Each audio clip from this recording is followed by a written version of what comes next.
Hello, folks. Welcome back to another episode of Dojo Talks. Before we get into it, I just want to remind folks that the Dojo is launching live classes this January. So next year, 2026, we're going to be teaching live classes on our site, chessdojo.club. So if you want to join a monthly program, it's going to be game reviews, openings, calculation, learning from the senseis. Definitely check out the info in the description down below. But let's get into the episode. We have a very special guest with us, newly minted international master after a many year-long journey. We'll discuss it all. My good friend, international master Gauri Shankar. Gauri, thank you for joining the pod. Thanks, Kostya and Jesse. Happy to be here. Yeah, dude, it's great to have you on. We go way back. We've roomed at many tournaments, and I remember for many years you were already actually an IM elect and chasing chasing the title, just chasing the rating, which we'll get into. You're also a streamer, content creator. Jesse in particular, I learned is a big fan of your Yeah. reels, which I did not know. But before we get into it, can you give us a little bit of background on yourself? I know you're born in India, but you moved to the US pretty early. So can you tell us a little bit about how you got here? Yeah. I was born in India, South India, state of Kerala. I speak the language of Malayalam when I was a kid, but I was always learning English, when I was a child.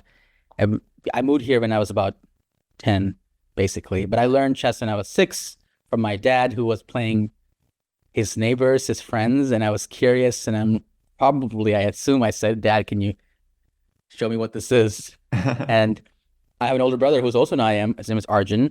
We both learned at the same time. And I specifically remember that after I learned, I played with my brother a lot, but we got good somehow. I have no idea how. There was no formal training, but there was a neighborhood tournament for kids, like in my block, essentially. And I played the tournament, and I won the tournament, and I think I won a chess set or something. I remember the chess set. It was like this little small plastic chess set with red squares and black squares, I believe, and that was super exciting. I remember I liked to fianchetto naturally. By the way, that's where the Indian defenses come from, right? In India, Mhm. they like to fianchetto. Yeah. So that's the funny story. But I like fianchetto, and I remember like I would fianchetto my bishop and then move my knight to like e5 or something and take their rook on a8. Or that was my whole strategy. And I invented this myself, at that time I thought I did. So I was doing all kinds of sneaky bishop tactics from the get-go. So that's kind of, I guess I was fascinated with the tactics from the very beginning of the game, beginning of when I learned it. So that was the spurred my interest, and then um, my brother and I played each other. We went to tournaments and stuff like that, and that's how the chess bug has bit us, I guess. I don't know. Yeah. So you learned chess in six in India, then moved to the US when you were 10, and you settled in Chicago, Illinois area? Yes, Chicago. Yes, Okay. And then you grew up in Chicago. pretty much in some suburbs. Yeah, I don't want to say the exact location, but yeah, basically Chicago area. And what was the chess scene like? I mean, I imagine you grew up like with Eric Rosen, like he's around the same age, yeah? Yes, Eric's the same age as me. I remember I played him in one of our high school matchups. Oh. It was a draw. Okay. Nice. Um, but yeah, no, I played Eric in a bit when I was 10 actually, or 11 in Midwest class.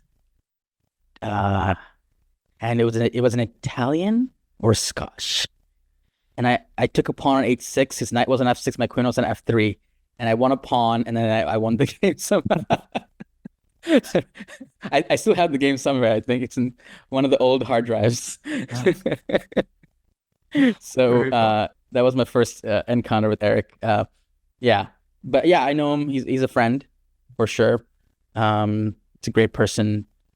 I Yeah, I didn't imagine that same. We would be in this condition now in this online chess world. Didn't anticipate that back then for sure.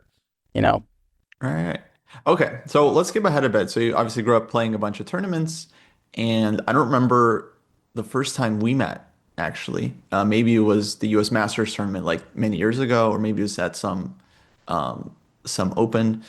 I mean, we've played a couple of times, we've roomed a couple of times at different events, but I feel like even when I first met you, you were already an IM elect. I could be wrong, but I feel like you got, Uh, maybe you could tell us actually, when did you get your third IM norm originally? I got my third norm in 2015.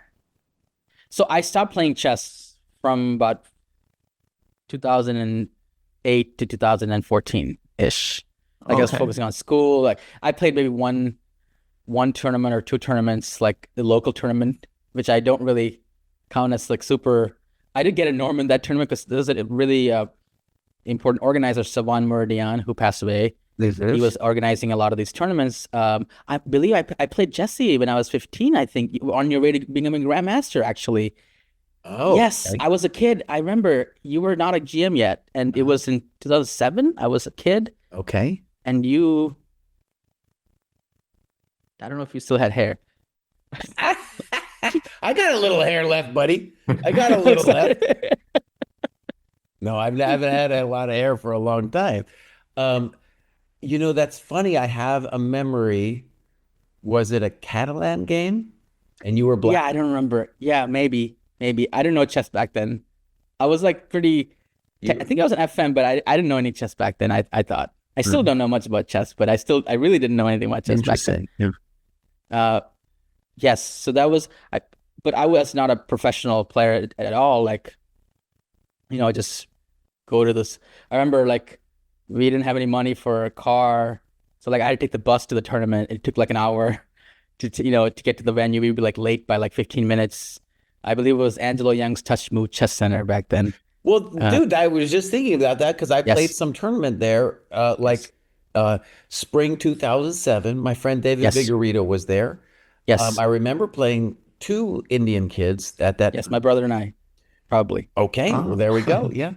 And I remember, if it's the game I'm thinking of, yeah, it was like this Catalani position that we. Okay, Yeah. okay. I'd have to look at Mhm. that. So yeah, I wasn't really playing, studying much. I was just kind of going to high school and then just playing a tournament here or there. And then once I became more independent in 2014, 2015, I started playing more. Like, okay, now I was like 22, 23 at that time. Mhm.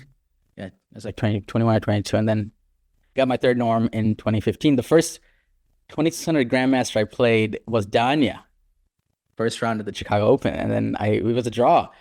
And I remember that was a funny story about Danya. Like, I didn't know much about Danya back then. You know, knew he was a very strong player. The whole game, he's just trying to trick me with tactics. Whole game. I was probably slightly better, but I was in time pressure. I usually am. But I survived till move 40, and he was very frustrated during that game.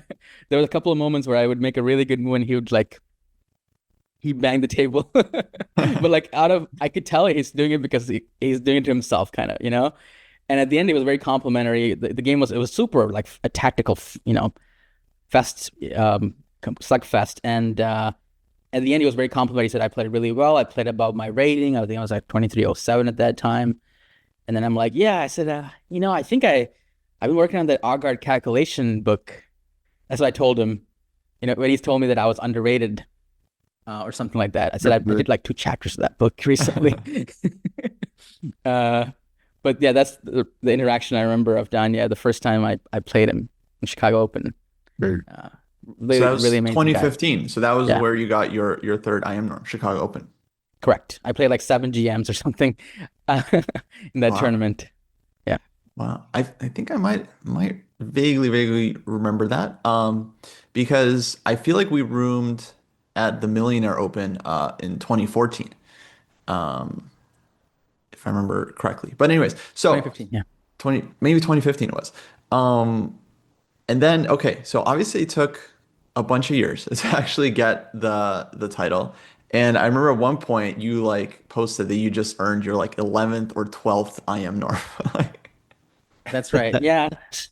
so for So you, it's really just about getting the FIDE rating because people don't often know. Like, okay, some people might not know like the norm requirements, but you need three IM norms, right? So you need three international master performances, which you achieved, but then you also need a FIDE rating of over 2400 live. So it doesn't have to be established. You can cross it at any point in a tournament for example. And so for you, it was getting that rating that was the tough part. Correct. And I think the main reason why it took so long, well, first of all, if I was better at chess, I would have done it faster. But besides let's say I was just enough, good enough to be 2400.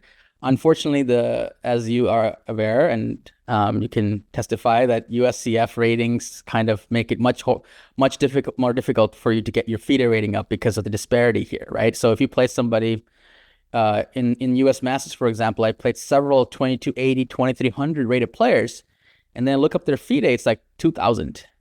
There's like a 250 point to 300 point gap. So if I win against them, I would have to beat them like 10 times to get like, a few points. But if I lose one game or draw one game, I would lose everything that I've gained.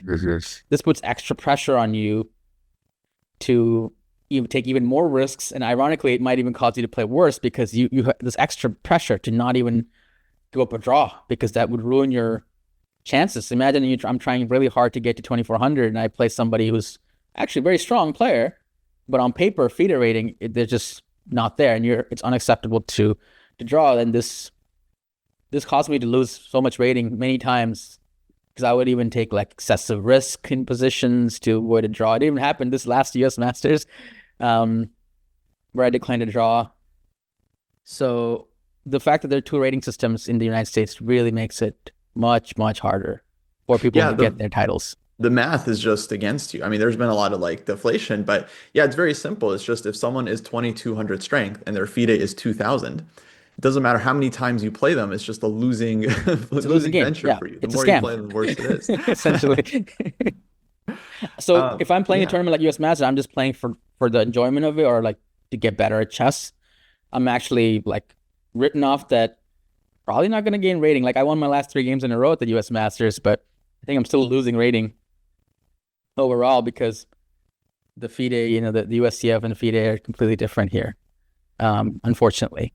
Yeah, I went +1 and I'm losing tons of. Yeah, so it's just not fair. It's really demotivating. So what I did to compensate is that I tried to play more of the norm events where, you can't just join if you're 2000 rated, and it's not like I have anything against it 2000 rated. It's just that mathematically you can't win enough games to get to your 2400 rating. So the invitationals are there so that, you only let people in if you cross a certain rating threshold, right? So if I play a GM norm event, usually you're around between 22 and 2500. Everyone's a title player. If I join an IM norm event, usually everyone's between 2100 and 2400, right? So I've been trying to play GM norm events more because I really like, beyond the rating, I really like to, play people that are better than me or really, really good, because I don't really study that much chess.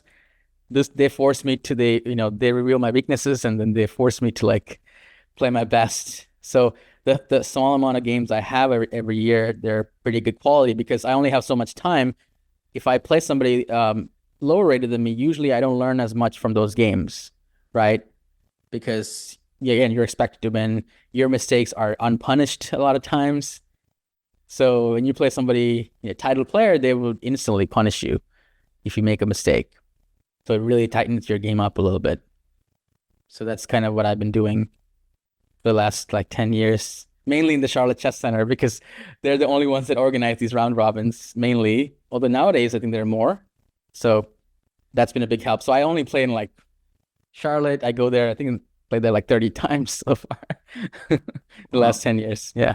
Yeah, I've always seen you in those Charlotte events. And can you give us a sense of like what was the rating like? Were you like going up and down? Like were you close to 2400 a couple times and then like you went back down, or what was that like? Yeah, so I went to 2385 like twice, and maybe live rating I was like 2395 at some point. So I was one game away, like several occasions, one win away from getting the title. And then I would probably lose that game. And then I would seesaw between 2380 and 2340. Sometime my lowest was 2307 or something. But I never dropped below 2300 in the last, since I crossed it, I think, or since the last 10 years. But it's been bouncing around to 23, 40, 30, then 70, then 40, then 80. So it's been really inconsistent. I would get a norm, I'd go up again, then I wouldn't play for a few months. Yeah. And where did you actually cross 2400? Which tournament was it? The Charlotte GM Norm Invitational, Labor Day. Labor Day So over Invitational. Yeah. September. Uh-huh. I will add that to give some context. Since I got my third norm, a few months later, I basically took a job, essentially, teaching after school chess and teaching kids, like, which became basically a full-time thing. So pretty much I have a full-time job just, doing paperwork and like, emailing and marketing and, all kinds of logistical stuff, and which I don't really enjoy as much. Obviously, I like to study chess and play chess, and teaching chess is also fun. So, but working with kids, in the last 10 years, I probably worked with, thousands of students. Many of them actually have become title players. We've introduced them to the game through our programs. Some of them were the U.S. Masters. Okay. Some of them are private students as well. But basically, teaching kids from the very beginning how to play chess and like instilling like a love for the game. That has been my job for the last 10 years, and in Illinois. And so I'm very happy about that. In my community, that's what I've been doing, still do. So that full-time position has made it difficult for me to actually like work on my own chess, Yeah. because you had to make a living as well, obviously. And then streaming, since 2019, I've been streaming full-time as well. And recently, content creation videos on that Jesse, apparently likes. I'm appreciate it. The end game videos and stuff like that. Yes. So, okay, so when you wake up in the morning, like, do you see yourself as a chess player or a creator or a teacher or? Ooh. Um, I think the primary thing is, what are the daily things to do? Like, teach a class or respond to some emails or make a lesson plan or something like that. That's what, because those things, they depend on me, but the latter part about it's, I depend on myself. It's my own little thing, so I could put it aside. Nobody's going to be mad at me if I don't pursue my own goals, right? But if I don't tend to people's needs, then there's a problem. So I prioritize the other stuff first, obviously. But I would like to be, I still want to be a grandmaster, of course, because Mhm. especially since this milestone. But the reality is that it's very difficult to do so while you have a like almost full-time position. Well, yeah, I would wonder if it kind of like, held your chest back in a way, taking on a full-time position like teaching. People often say teaching is not necessarily great for your chess, especially if you're working with low-level students, beginners. And I remember for me, like, I wonder what it's like for you, but when I was chasing the IM title many years ago, I was also teaching a lot in the schools, but my mindset was that like I'm a chess player first. I'm doing this teaching as like an income in order to support my playing. And so I would go do my work and I would try to be like, very enthusiastic about it, try to do a good job. But ultimately I knew like when I come back to it, it's like I'm doing all this so that I can support my chess career, go to tournaments, travel, and play. Mhm. These days, it's like it's quite a bit different for me. It's like, obviously we spend a bunch of time with ChessDojo, and it's not to facilitate the chess career. It's because like, it's like I love the project. It's like, and I really like it. Mhm. So I don't actually see myself necessarily as like a player first, as doing all this stuff to just be a chess player. Now I do see myself as like just a chess professional that does all kinds of stuff. Playing is one of those things. So I wonder if that's similar for you, or do you have any kind of like identity that you attached to? Yeah, when I started to play well at a chess tournament, I'm like, yeah, I could be a professional chess player. But when I come back home, it's like I forget everything about the professional aspect. Maybe for a few days, I'm like, okay, I'm gonna work on all these openings and I'm gonna do all these puzzles. And then like the next day, like, tons of things on my plate, it all goes out the window. So it's wishful. I want to be a professional chess player. But it's not practical, Um, yeah, it also sets me up for disappointment because I'm not gonna do all those things that I need to do to be professional. So I'm still like, yeah, right now, just I think of myself more as like playing for fun, Hmm. playing for fun and enjoyment. That's the least amount of pressure I could put on myself, essentially, because otherwise it's really painful. You put all this, pressure on yourself to do certain things, achieve certain goals, and then if it doesn't work out, it's really painful. So the funny thing is the best tournaments I've had are ones where I go into it with no expectations. Like I have no idea I'm about to get a norm or have a very good performance, no expectations whatsoever, and then I do well. Versus if I plan everything out, I'm like, I'm gonna do this, I'm gonna like exactly plan out my results. It never works out for me. Maybe because I'm focusing too much on the result. So yeah, at the moment I'm just playing for fun and enjoyment. And on the back of my mind, of course, I want to, go really hardcore on it. But at the moment that hasn't really materialized yet. So I'm just, making chess is like a job as well, primarily. Right. Half of it, sometimes you can even say the school stuff is like partly like, you can even say it's enrichment for the kids / a little bit of daycare as well, right? If you think about it.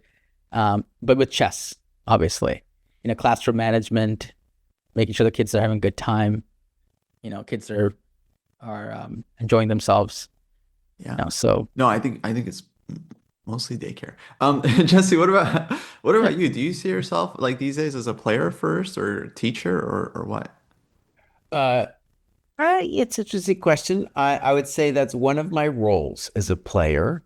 And I've always felt, I've been teaching, some version of me has been teaching for decades and decades, that I would be a hypocrite or a charlatan of sorts if I wasn't actively trying to improve my game.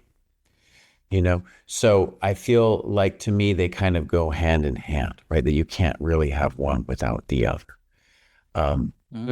I personally wouldn't, like in any venue of life, I wouldn't want to be taught by somebody that didn't have the fire in them themselves.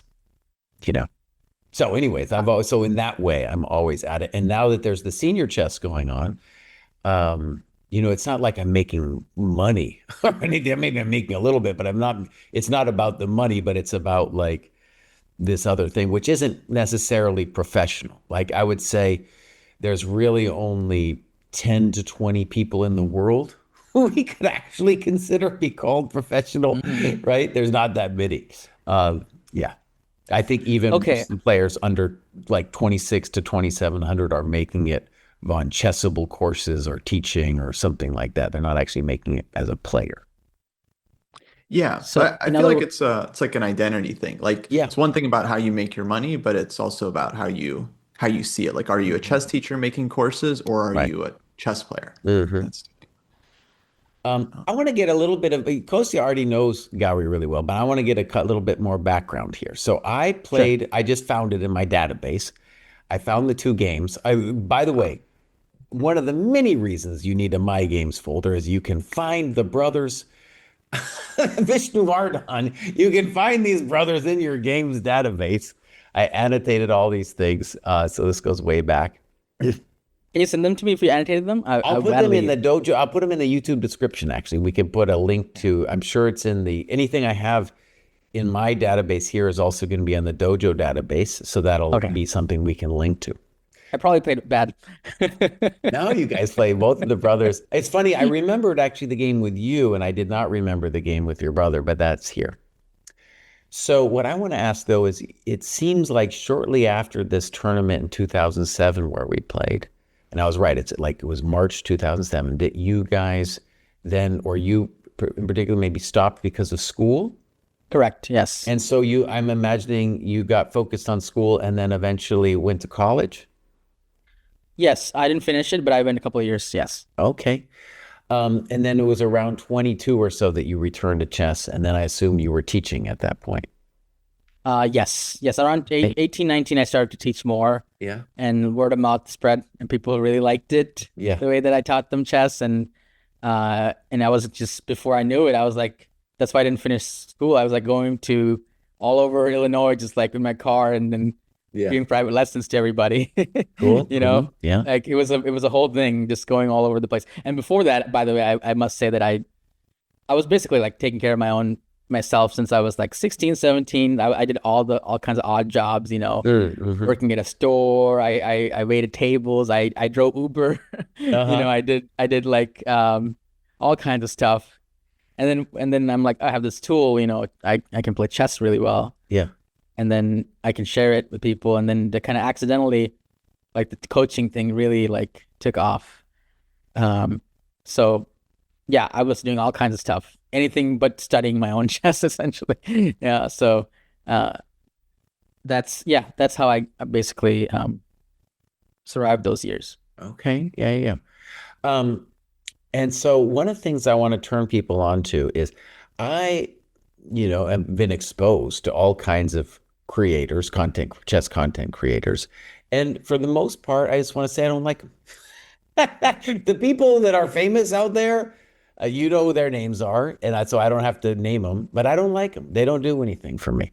I came across Gauri's feed just kind of randomly, and I didn't even know who he was. And I even told the guys at the dojo, I was like, listen, there's this Indian dude, and he's got this voice. You guys have no idea.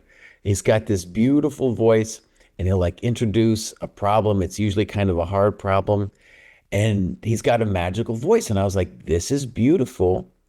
And it was something, honestly, like I go back and forth about whether I want to make YouTube videos, but I saw that I was like, yeah, I want to do shorts like this guy.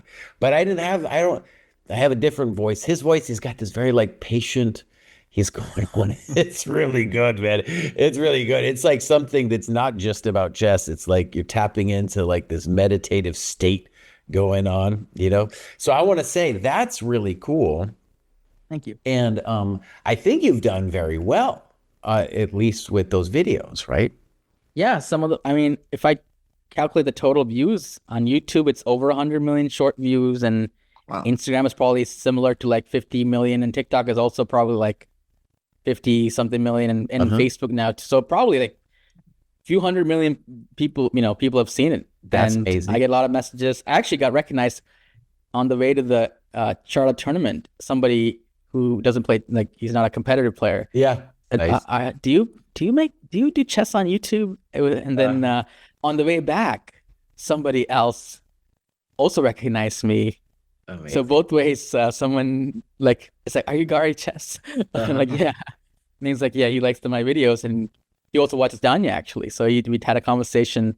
So that was cool. Yeah. So it has reached a lot of people. Maybe they don't know my name, but they can put my face to a chessboard. Right. Or your voice. I wonder if there's people listening to the podcast in our audience that have seen your stuff but didn't realize we were talking to you. Okay. Until like just now. That's possible. Folks, yes. leave a comment on Spotify if that is you.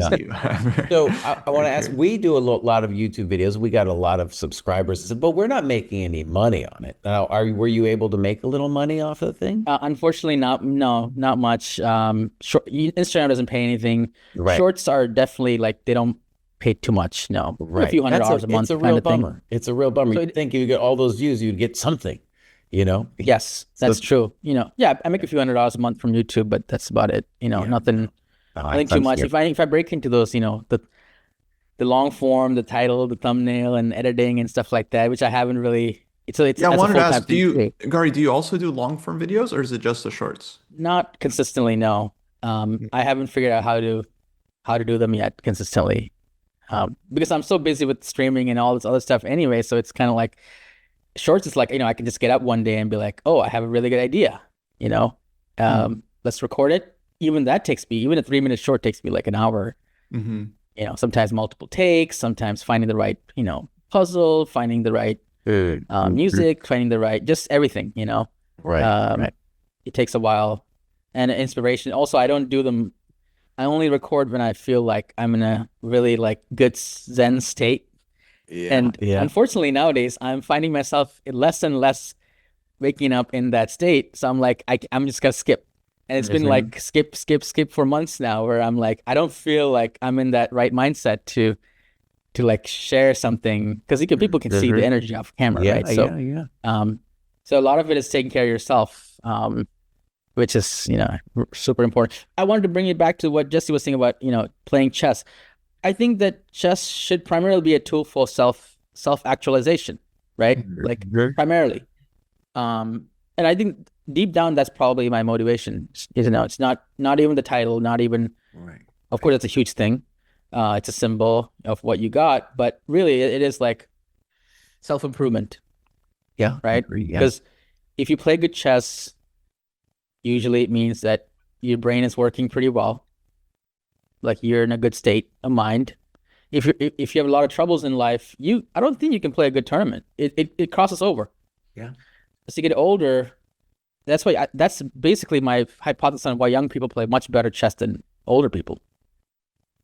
They don't have anything weighing them down. Oh, They don't have trust their health. me, you'll get some stuff weighing you down, buddy. Oh no! I'm including myself in the older No, buddy, generation. you're a young pup. No, You no, no. have I'm no 33 idea. now. Okay, so even more. But I feel weighed down by stuff already, Uh-huh. Yeah. literally and physically. But like it's like you age, your body deteriorates, your focus deteriorates, your energy Right. depletes. You feel like you know more about chess, but the younger people they're Uh-huh. just faster. Yeah. They have less biases. They have less everything, just more focus.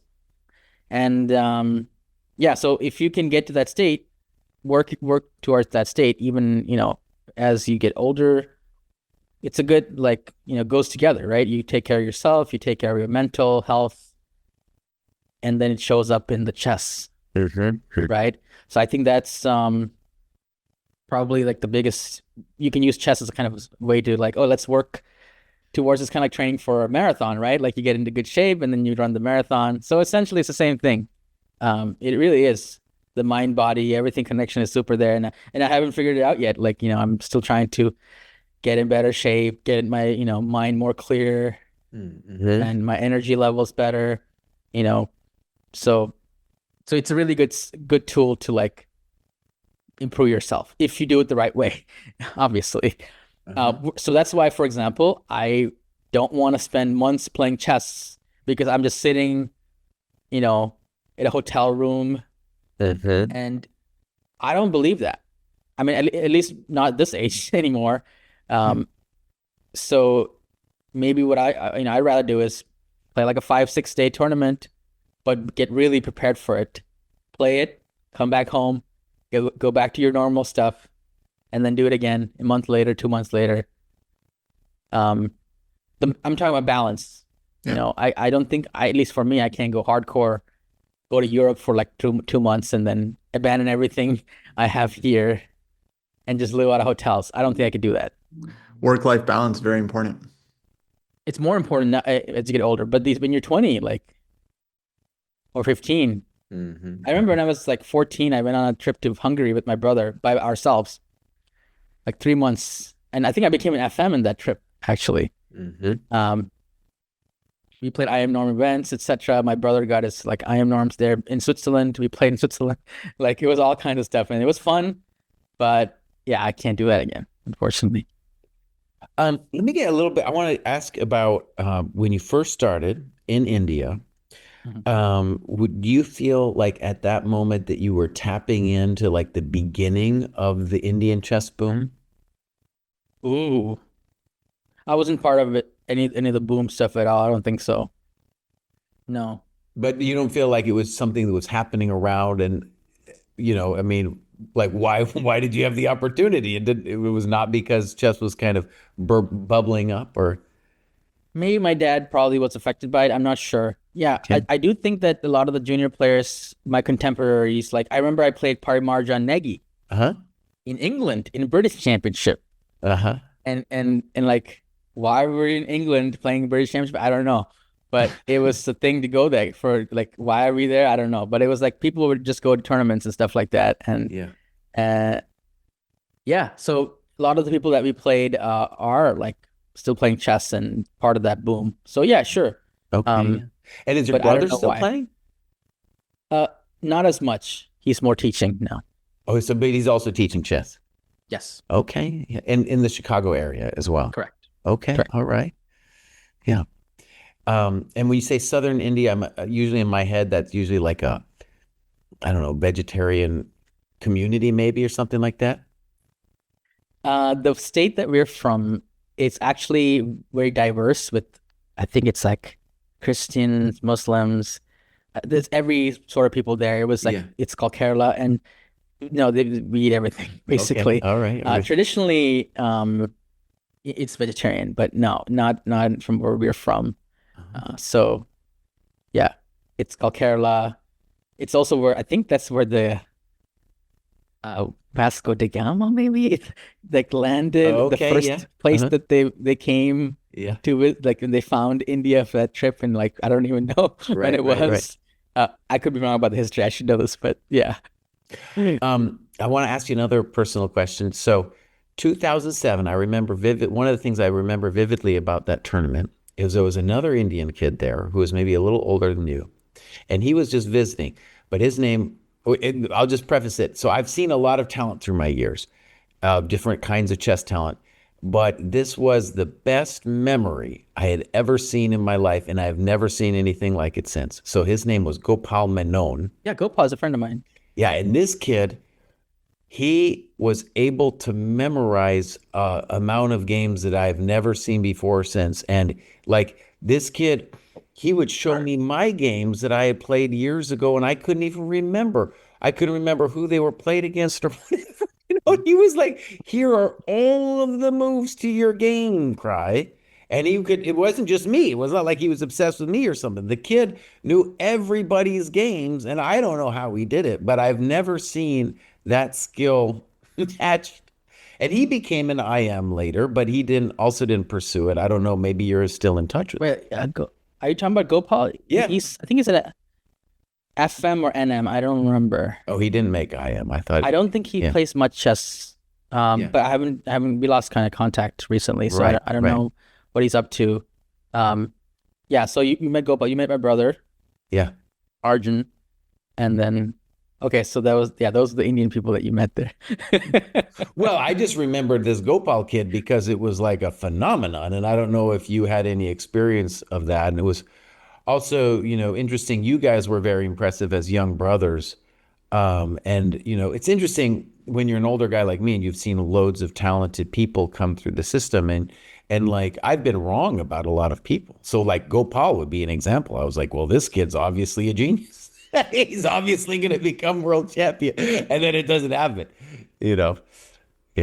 Well, you need a lot of support, encouragement, and playing in tournaments. At that time, I don't think the environment in 2007 was conducive to like super getting good at chess, right? Not many good tournaments and access to like good coaching. Right. Nowadays it's different. You just turn on Stockfish and it gives you everything you need to know. Right. But back then it was much more difficult. Yeah, we've been talking about that in the dojo quite a lot, actually. So like back then I was, 2007, that was when I got my final GM, norm and stuff.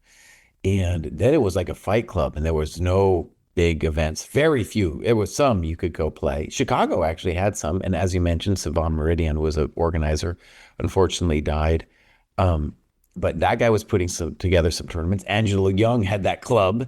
So, Chicago did have some stuff going on at that time, Yes. Yeah. Yes. So, Gauri, I want to get back to the rating hunt. What do you think, in your opinion, was the difference maker? Like, what allowed you to finally get that consistency? Because you mentioned you're going up and down, and then you finally crossed 24. So, do you feel like you were doing anything differently, or do you think it was just kind of random?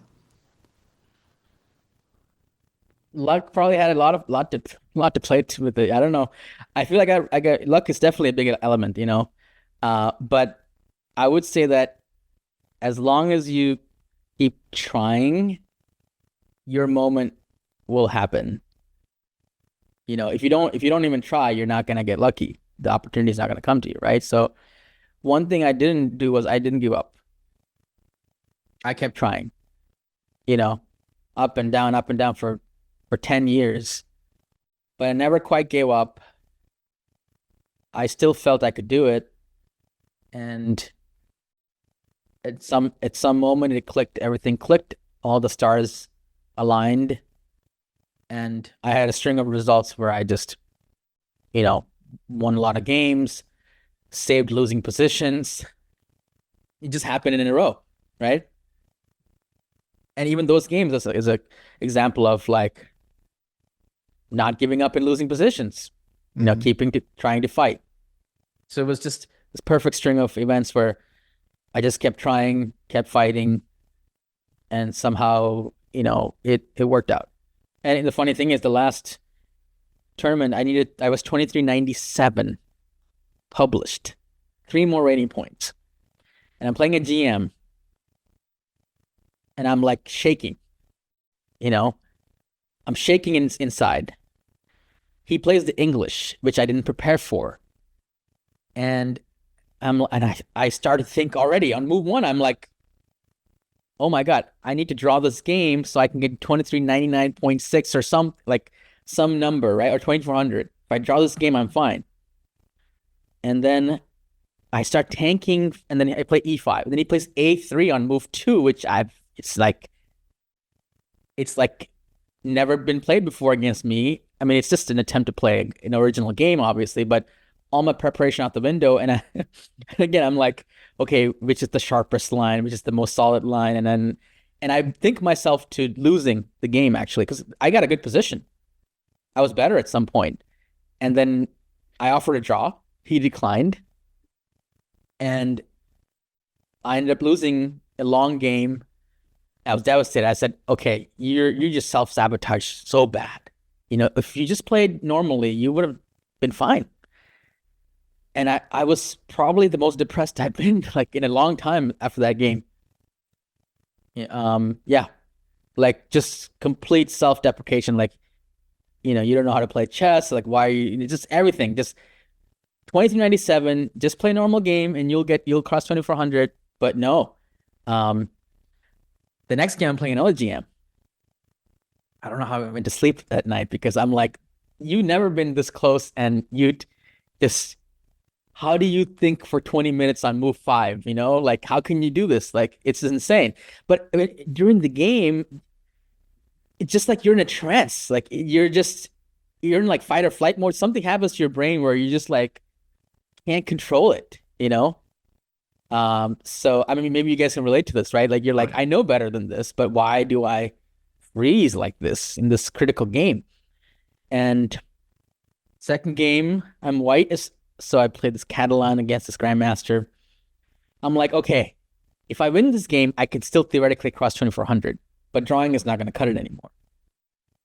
So I decided to tell myself, I'm going to play faster. Put some pressure on the clock, go for the win. So thankfully, he plays to win too. He accepts my pawn sacrifice. In the Catalan, he takes my pawn on c4. And then goes bishop b4 check and tries to hold on to the pawn. So it's actually what I want. So I push my h pawn down the board, h4, h5, opens up his king side. But then he sacrificed the pawn back on the queen side, opens up his bishop. So when he sacrificed pawn, then I decline the sacrifice, and he has triple c pawn. It's a crazy game. And I'm actually taking this much risk. I'm in a bad position. I could lose. But then his time has run out to about 10 minutes or something. And I see a line where I sacrifice a rook, but if he takes it, it's really complicated. And I play into that. And he actually accepts my sacrifice, the rook sacrifice. But accepting the sacrifice was a mistake because there's a line that looks like black's winning, but I play a move and then it completely reverses the situation. So with 10 minutes to go, he goes, because he could have just played a normal game and he would probably win the game because he's up a pawn. But he takes my rook, he wants to finish the game. But this is exactly the line that I calculated with the trap in it. And it's still like equal or something, I'm not really sure, but he misses the line. He has no time left. We walk right into it. My heart's beating out of my chest here. Like, it's like 160. Like, and I'm just like, is this really happening? Is this really happening? Just calculate, just calculate, just calculate, just calculate. And there was a position where I sacrificed another rook for a mate in 2. And I swear to God, I had 1 minute left, mate in 2 on the board. And I kept thinking to myself, okay, I can't believe this is happening. So if I move my queen, it's a check. That must mean he has to move his king, right? Like I'm going like beginner mode. Like Back to basics. it's like if I check, if no, it's sorry, if I double check. The rules of chess say if I double check, the king must move, right? That's what I remember. So at 1 minute left, my clock's ticking down. It's like, okay, because if I'm wrong, I lose the game, right? So double check, king takes the rook, queen check, king moves here. Then pawn mate, guy or queen mate. I look at this like 10 times just to make sure. And then I finally play it. He resigns. I crossed 2400. It was like the moment in Pursuit of Happiness. Have you seen that when Will Smith gets the job in Pursuit of Happiness? Do you know this movie, Jesse? No, I don't I know. haven't seen the movie. I've seen some clips of it, but Yeah, it's like Will Smith's trying really, he's homeless. He's trying to, to get this job for his family. And then he gets hired. And then he's like walking out the building. Everyone's just living their normal life. But then for him, it's like he's the center of he's the center and he's like, everyone's just normal. But like, I'm like, wow, this is insane. Like, so for a moment, I feel like I really couldn't believe it. Like, did this really happen? Because I feel like I've been cursed for 10 years. And, it happened.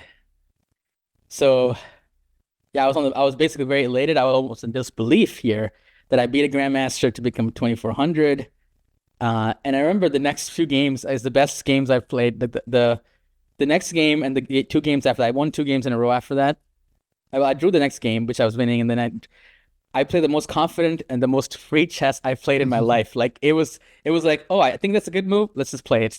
Like no second guessing. It was like it felt like I've been chained for 10 years and my chains just disappeared.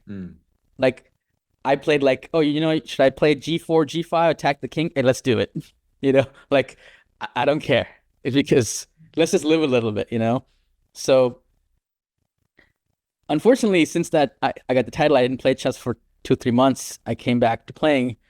I feel like my old habits have kind of somehow gotten back to me, like, the homeostasis. But I remember the next 2 games I played were like perfect games too. It was like I was somebody else for a couple days, it really, really felt different.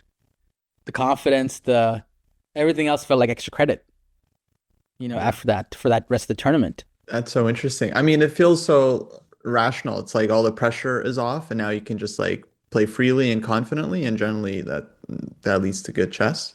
And yeah, I think it's I just want to go back to like, the game where you're like playing for the title.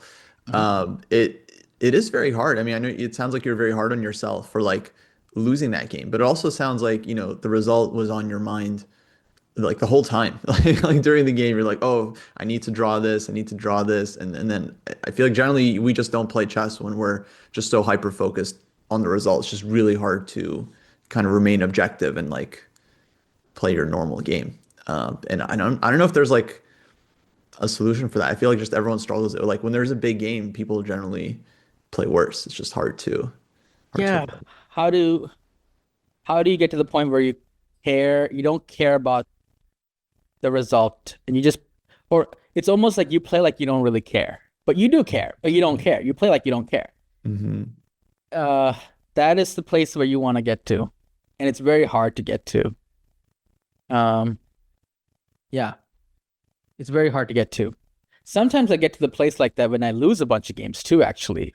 Uh, because you're like, well, now I got nothing to lose. But it shouldn't take some sort of a big event for you to shift, like I won something and I'm like, everything else is gravy. Let's say you won, you got a norm with the round of spare or something, and then you're like so happy you can play the next game however you want, right? Like super cool.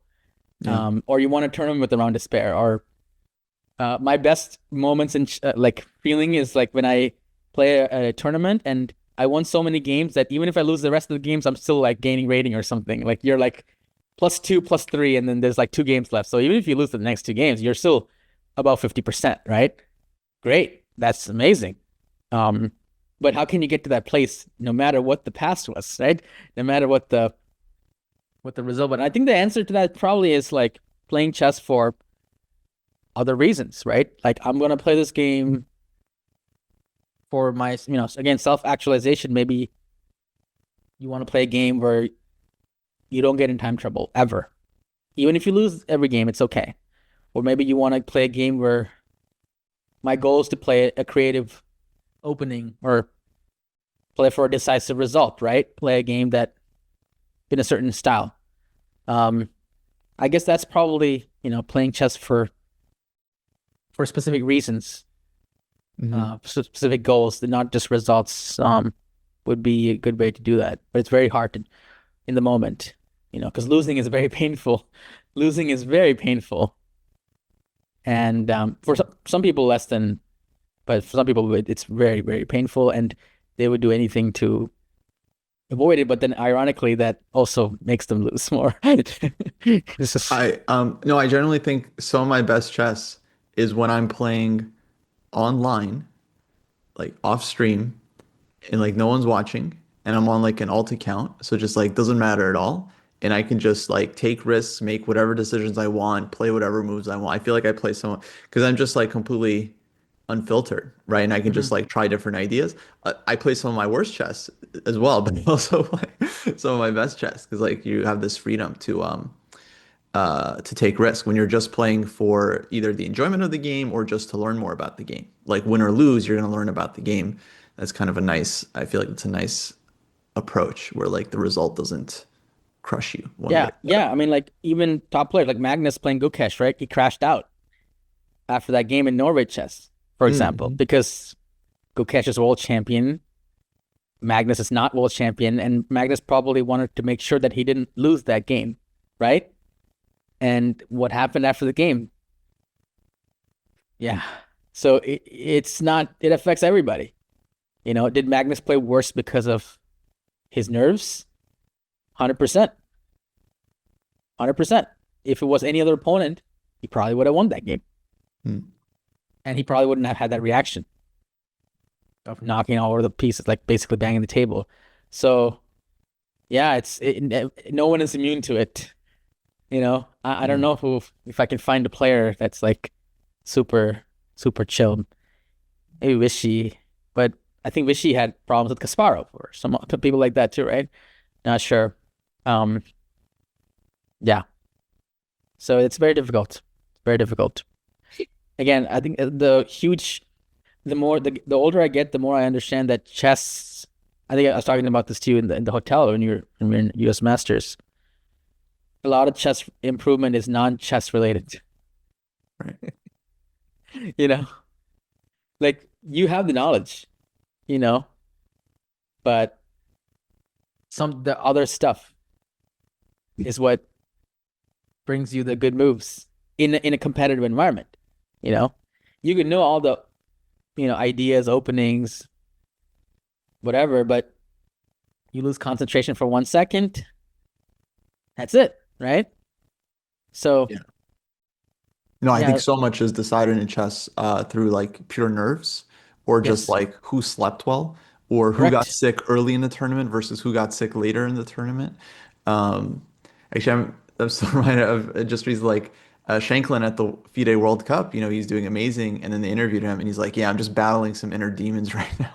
It's like, yeah, Inner demons. There we go. I mean, yeah. that's not even a joke. It's like super Mhm. important. Yeah. So taking care of yourself, you really can't just say, "Oh, I prepared chess. I prepare for the tournament by looking at all these openings." Sure, it's good, but I think it's much more than that because I didn't prepare openings for the last like 5 years since chat streaming. I mean, I should prepare openings, but my point is that um, I think at least the time leading up to my IM title, I was trying to clear my mind. I was going for walks. I was trying to get better sleep.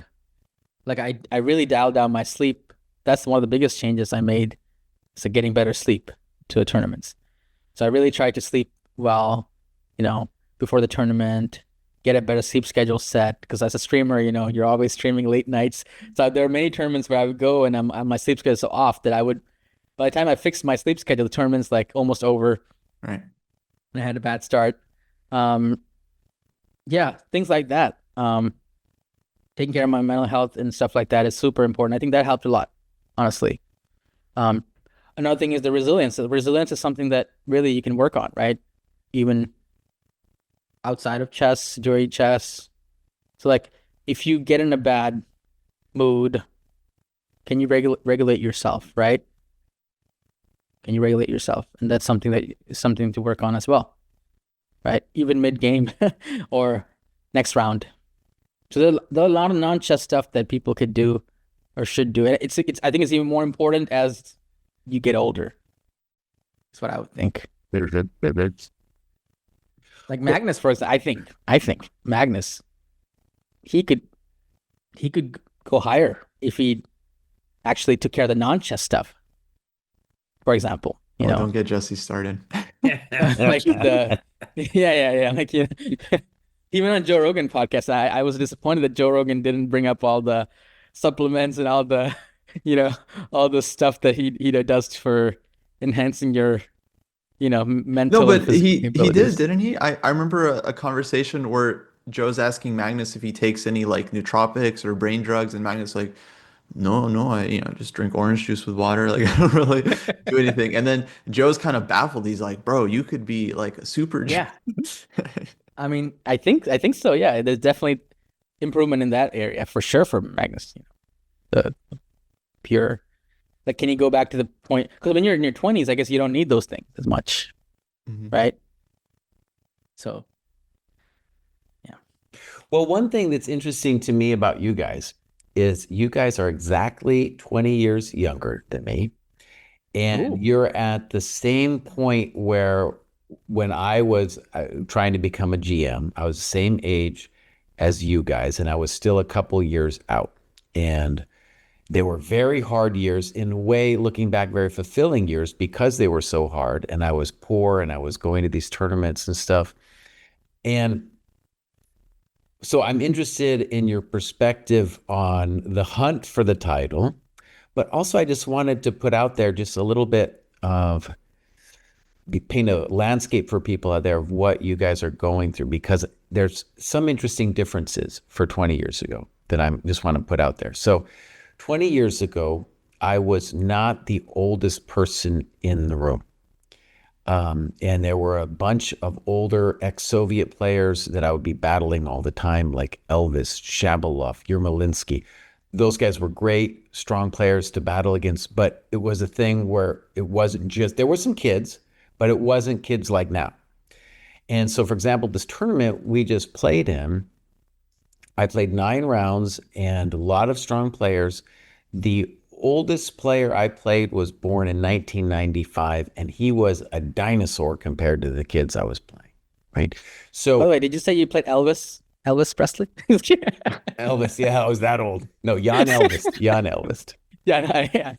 So the thing was, that one of the things that I remember fondly about that time was that we had a lot of camaraderie of players who were, let's say, not super young, right? So you would go to a tournament and it would always be the same group of players, and you would know what's going on, ask about what's going on in your life, and it was there. There was like a spirit of a cohort, a camaraderie there. And now I'm imagining for you guys, it's got to be different where it's now just so many young Asian kids, and they seem all underrated anyway. They all have zero respect. Zero. Zero respect. I had this kid, dude. He was like 10 years old. He was staring me down like I was just some chump. He was just looking at me, just, oh. It was his move, too. He's just staring up at me. Oh. What do you? And so it's a totally different environment. Um, in some ways easier because there's so many tournaments and there's this chess boom happening. So that's good. But on the other hand, there's all of these hungry kids that have no respect. And so it's a slightly different environment. And when I imagine, 100 points, I had to make 100 points too. Very difficult to do, right? And basically, you guys are both in this exact same boat as I was then. You need 100 points to get there. So anyways, I just wanted to ask, we've talked to Kostya about it some, he can chime in, but Gauri, but just tell us what that journey to GM looks like for you. Or maybe you feel like, God, I don't need. Yeah. Yeah, it is, I would say, in some ways easier to be a grandmaster now, in some ways, but it's also harder. Right. Um, Easier as in all the information is already there, Mm-hmm. and but harder because everyone else also has the same information. Yeah. And the kids have the same information. So what's dangerous now is that the kids have their energy and they have all the answers. And we have some answers, but we don't have the energy. So that's a big problem, right? But still with some experience and, we can still work really, really hard to get the knowledge. Right. So I think that, and more tournaments are accessible, stuff like that. So I think you can get to a GM level easier today by yourself, Uh-huh. Maybe back then, if you had the right support system, it was easier because if you know the right people, they'll show you the right things and your edge over your opponents lasts months. If you know a special line in the opening, Uh-huh. you could use that again to beat everybody for like a year, Now you play a move, the next hour, it's on lichess that you played it. And then the next game, your opponent looks at your same game, finds an improvement in 10 minutes. Mm-hmm. Maybe 10 minutes is exaggeration, but you get the point, right? Yeah. So that doesn't work anymore, especially if your idea was slightly dubious, then it's even no way, right? Yeah. So the advantage will come from maybe surprising your opponent. It's a different type of way to work at chess now, So back then it was easier if you know the right people, you have the right access. Now if you're by yourself, I guess it's a little easier. So somehow we should use our experience and combine it with the modern technology to outwit these kids, I guess. That's the way to do it. Yeah. I'm still figuring it out, to be honest. I don't know.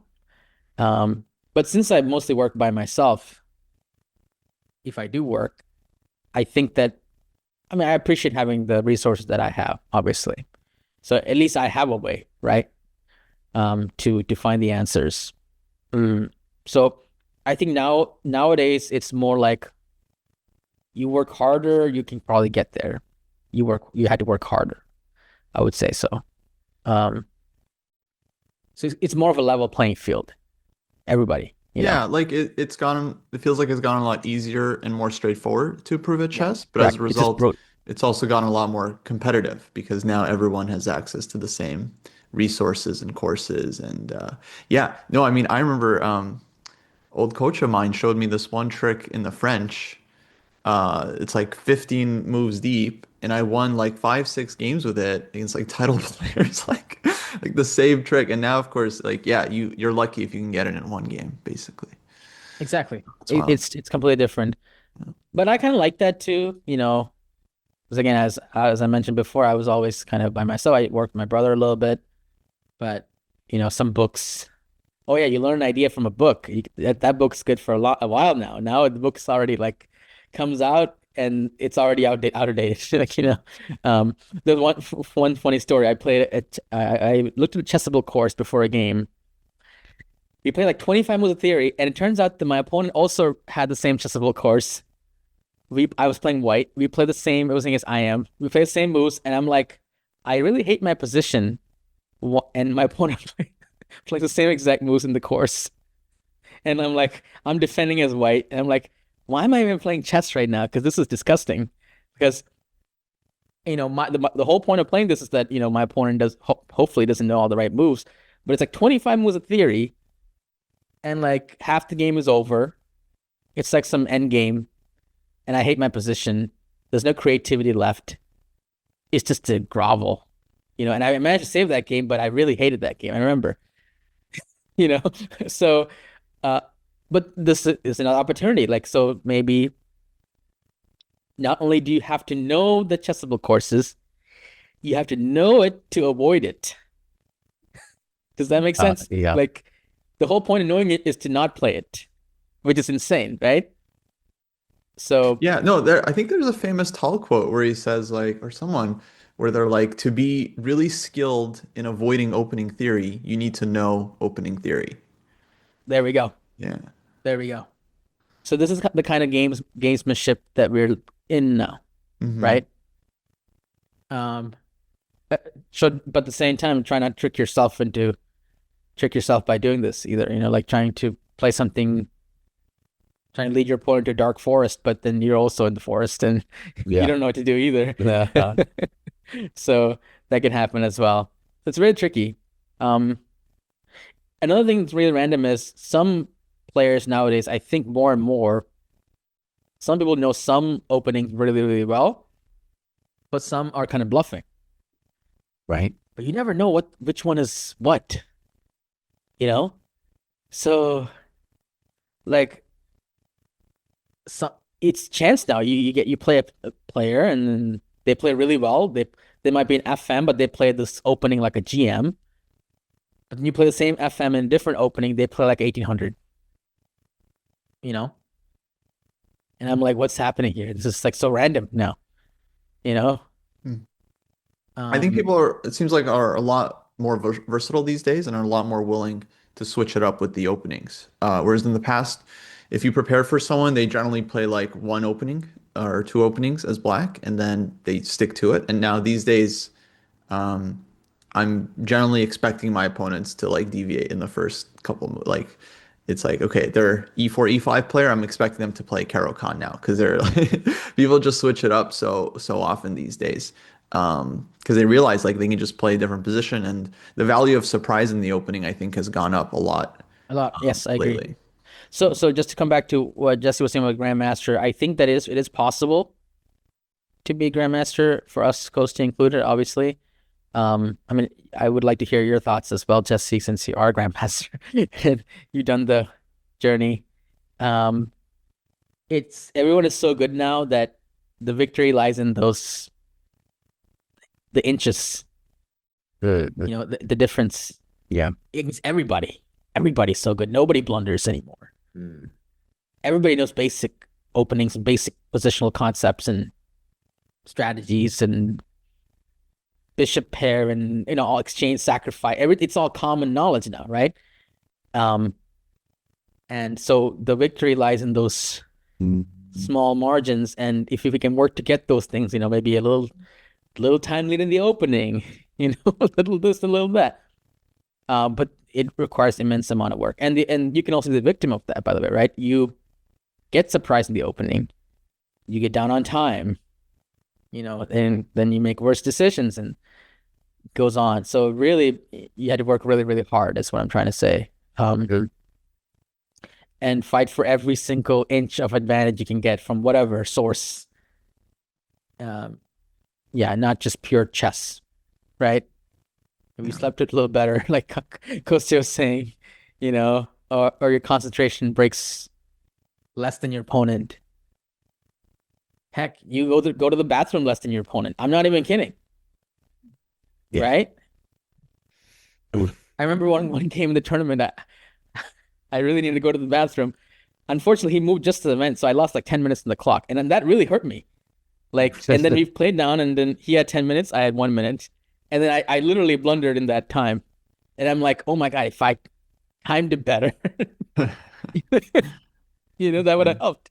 I remember in Vegas one time, I went to get coffee, but it was like, I had to wait like 10, 15 minutes. And we were at one time in the coffee shop, right? And then sometimes because the tournaments, people get line. And that was a huge mistake because that 10 minutes I went to get coffee. Right.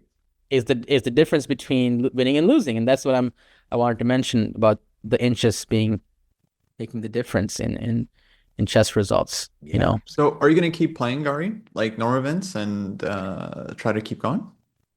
Yeah, I think I'll try as much as I can afford to. It is like a big sacrifice financially, and because the opportunity cost of playing a tournament, right? But it is important. And like Jesse was saying, that I do look at it that way too. Like if you're a coach, if you're in chess, you got to put yourself through that fire. Otherwise, you're a charlatan? That's what I felt. Yeah. No, I mean, I wouldn't go that far, but Yeah. I agree with the sentiment that you want to put yourself through that, for them as well. But I do it mostly for myself. Right. But I think it helps because I come back, I play some nice games. I show my stream, hey guys, like I played a really nice game. Let's go over it. Or like I show my students, say, actually today I'm going to go to this high school to teach them, and I'm probably going to show my wins from the tournament. And these are the tough moments, and these are decisions I made, and what I was thinking, and that's original content, your own experiences, and what better example than your own games to show your students, right? Like, I played this, this is what I was thinking, this is what I did wrong, this is what I did right, hopefully more right, than wrong. So playing that is part of the your work. So it's not like you're wasting anything. Even if you didn't become a grandmaster, even if I didn't get all those results, it's still good to play tournaments and put yourself to a test. Absolutely. So yes, I'll continue playing as much as I can. Hopefully. Yeah. Very cool. Jesse, can I ask you? You probably haven't seen my games or anything, so this might be like in this day and age. So, and for me, you can include Kostya in it as well, as we're both IMs, and I think our ratings around the same. Mhm. Oh, I'm so I'm around down 12. now. But I'm go on. literally Yeah. 2400 right now. But yeah, let's say similar rating. Yeah. How did you do it? Like the main, let's say 3 things at that time, and what could we do now? And is there something we could take from your journey and apply it 2025? Well, one of the things you guys were saying was you were saying that it was more information now. And in some ways I agree. But on the other hand, like, although there was no chessable courses or something, I don't think that's going to save anybody's soul. We had the computer. The computer was weaker, but we still had the computer. I would say the big thing that shifted for me that I really had to commit to then, and that I would say is still the same for anybody trying to do it now, is to really diligently look at your games. To really don't turn on the computer right away. You can turn on the computer later, but go through it with a pen and paper and really dissect what was going on in your head. And, and the computer will tell you other things after, but try to get a human analysis of it. And it's nice to have a coach look at it afterwards too. I wasn't able to afford that at the time. I was dirt poor when I was pursuing it. And the other thing I would say from experience is it is your last chance. That sounds cruel, but it is your last chance. I was talking to my friend Dean Ippolito. He's an IM still, and he's like a little bit younger than me, but basically my age. And we're just realizing now it's like, oh, no, it's like there is a window, and it was remarkable that I did it at a later age. And that's what you guys are trying to do too against all these kids. And I appreciate how hard it is.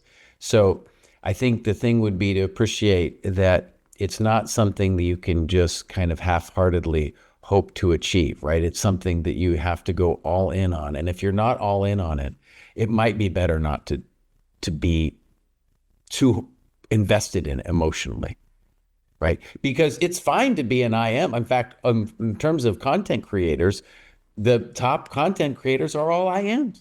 They're not GMs, So, it's just this thing where you would have to, I think, be focused on analyzing your games. Obviously, you get the advantage of being able to play all these beautiful tournaments. Kostya's about to go play loads of beautiful tournaments.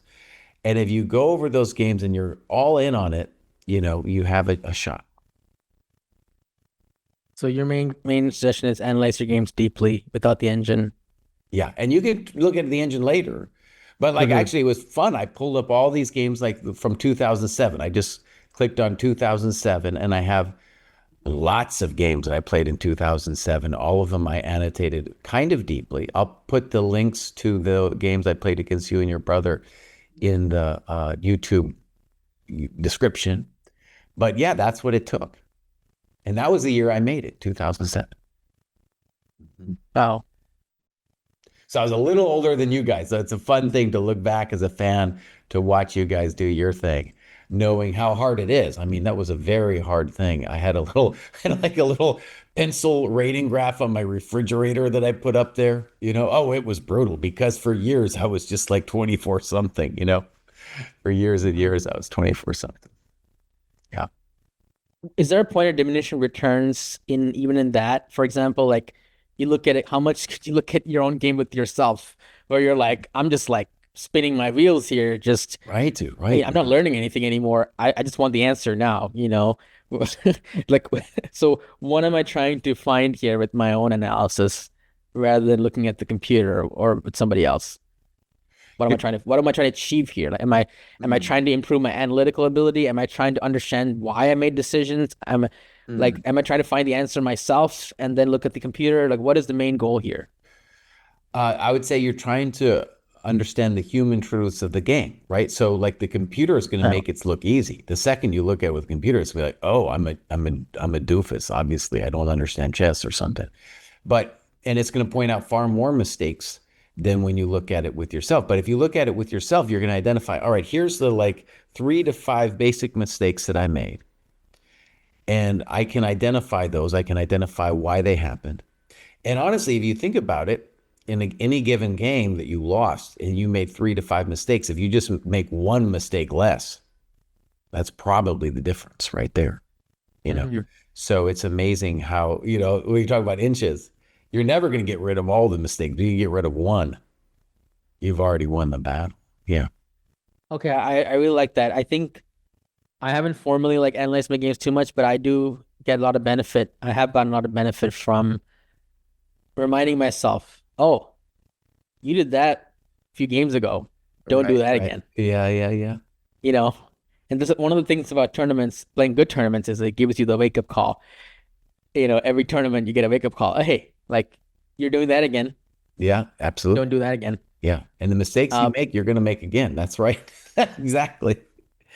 That's a big point, right? And people do it all the time. And and even if you fix it, sometimes it comes back. Sometimes a new mistake pops up, and then it's like whack-a-mole. Like mistake, you stop blundering, but then you make positional mistakes. Then you start playing more positional, and then you make tactical mistakes, and you make opening mistakes. And I don't know. It's like it's really weird. It is whack-a-mole in a way, but yeah, dude, that's the perfect analogy. It is whack-a-mole. Like, yeah, you could work on your weaknesses, and then at some point, it's like you just like miss something. You're like, oh yeah, I forgot. I'm supposed to do that as well. It's like, because like like let's say Alakine is an imaginative player. You have all these imaginative like visions, but then you might just start playing like some really silly stuff. But then you lose. But that probably won you some nice games, you know, because you did some combination or some, you know, you took your opponent to a forest, but then you're not playing tight anymore. But then when you play tight, then you draw a lot of games, you know? So like, what the heck? What do I do now? You know, it's not easy, right? You play solid and then it's draw. we were talking to Grandmaster, I think it was Alexienko on the podcast not too long ago, and he's really strong. You know, it's like 2600 Grandmaster. He was talking about how he had one of his worst tournaments ever after going through this like practical chess defense book by Jakob Aagaard, which is like a very difficult book. I have it, And yeah. he said because it's like he had to solve all these like crazy defensive positions, and so in his like next tournament he would like willingly get himself into positions where he's like about to get mated because he thought like, okay, there'll be a concrete way out, and then of course he just gets mated every game because he just kept putting himself into those like difficult situations despite So training so hard. could it be said, Jesse, then the reason game analysis is because chess improvement itself is very personal and not objective? Okay. Because you know what things you do well. You know, even if this is the best way, the computer way to do it, you yourself can't handle that long term. You know, so you know this is how your style is, or you know this is how you approach it, and then you're just trying to improve what you know in your window of like, I wouldn't say competence, but you know, and you're trying to expand that a little bit. But then that's why you want to analyze your own games, because it's not about playing the best move. It's about playing the best to your abilities, perhaps, and trying to see what that is.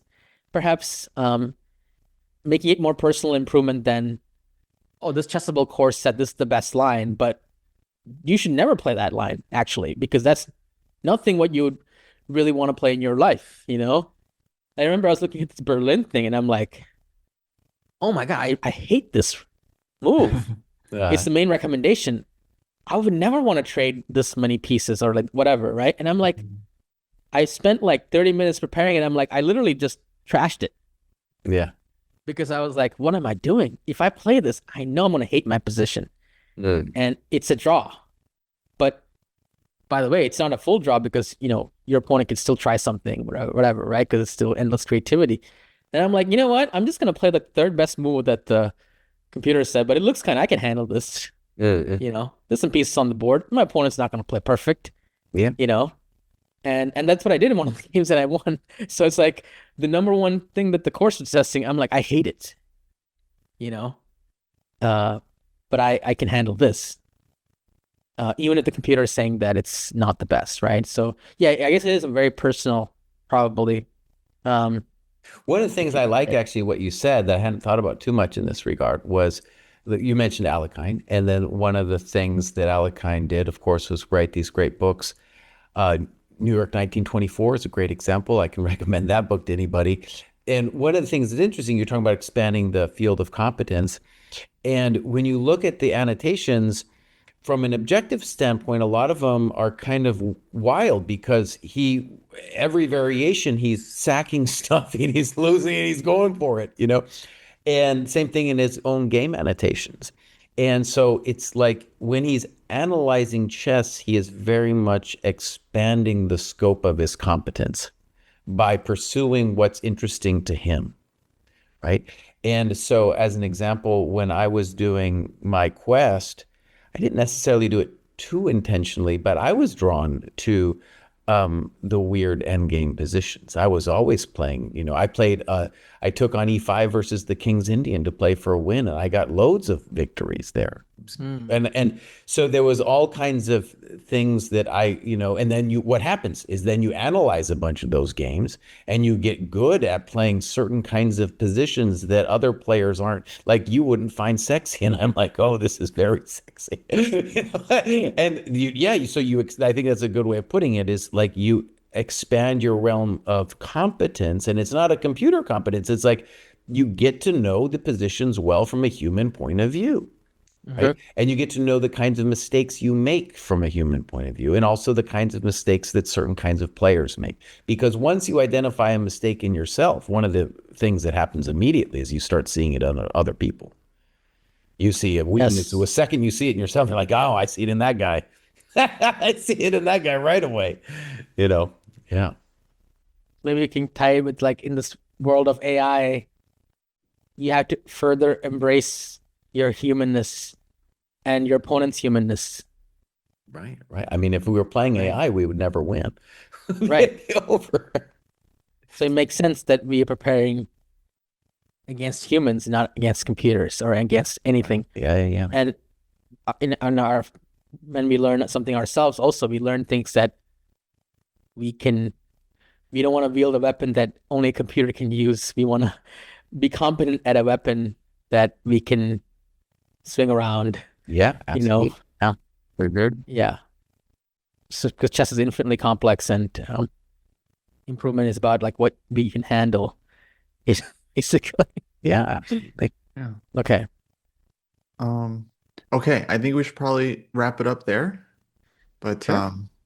Thank you, Gauri, for joining us. Yeah, and check out Gauri's business on the shorts. Oh man, it's good. It's really good. Like I said, most of those content creators I don't like, but Gauri, dude, I love that guy. Yeah. Sure. Yeah, maybe you can link it in the description, maybe. Yeah, we will. We will. Yeah. Yes. Okay. Yeah, it was great. Glad to talk to you, Jesse and Kostya. I will take your advice into heart. Thanks for the reminder. But going over your own games, in a human way, not just with the engine. Yeah. All right, folks. Thanks for listening. Do support the podcast on Patreon if you get the chance, patreon.com/ChessDojo.